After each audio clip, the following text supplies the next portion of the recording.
കാലങ്ങളായി തുടരുന്ന അവസ്ഥ തന്നെയാണ് ഇപ്പോഴും ഈ മഴക്കാലത്തും അത് തന്നെയാണ്. അതായത് ഇത്തവണ ഈ സീസണിൽ മാത്രം 4 തവണയാണ് കുട്ടനാട് മേഖലയിൽ വെള്ളം കയറിയത്. അങ്ങനെ 4 തവണയും വിവിധ ആളുകൾ ക്യാമ്പുകളിലേക്കും മറ്റ് ദുരിതാശ്വാസ ക്യാമ്പുകളിലേക്കും ബന്ധുവീടുകളിലേക്കും തന്നെ മാറേണ്ട സാഹചര്യം ഉണ്ടായിരുന്നു. ഇന്നിപ്പോഴും സാഹചര്യം സമാനമാണ്. നമുക്കറിയാം, ഇന്നലെയും ഇന്നുമായി ആലപ്പുഴ ജില്ലയിൽ മഴ കുറവാണ്. ഇന്നിപ്പോൾ മഴ മുന്നറിയിപ്പ് ഒന്നും തന്നെ ജില്ലയിലില്ല.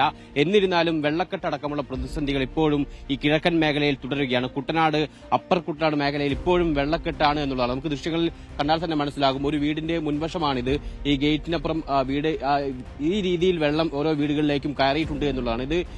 ഇതിനപ്പുറം പല വീടുകളിലും കയറിയിട്ടുണ്ട്. ഇത് പല ഭാഗങ്ങളിലായി ഇപ്പോഴും വെള്ളക്കെട്ട് തുടരുന്നു എന്നുള്ളതാണ് ഏറ്റവും ആശങ്കപ്പെടുത്തുന്ന സാഹചര്യം. പക്ഷേ നിലവിൽ മഴ മാറിയ സാഹചര്യത്തിൽ പക്ഷേ വെള്ളം ഇറങ്ങാനുള്ള സാധ്യതയുണ്ട്. ഈ കിഴക്കൻ മേഖലയിൽ നിന്നുള്ള വെള്ളത്തിന്റെ നീരൊഴുക്ക് ശക്തമാകുന്നതോടുകൂടിയാണ് ഈ ഭാഗങ്ങളിൽ വെള്ളക്കെട്ട് രൂക്ഷമാകുന്നത്. പ്രത്യേകിച്ച് കോട്ടയം, പത്തനംതിട്ട ജില്ലകളിൽ മഴ ശക്തമാകുന്ന സാഹചര്യത്തിൽ അവിടെ നിന്ന് ഒഴുകി വരുന്ന വെള്ളം ഈ കുട്ടനാട് മേഖലയിൽ കെട്ടി നിൽക്കും.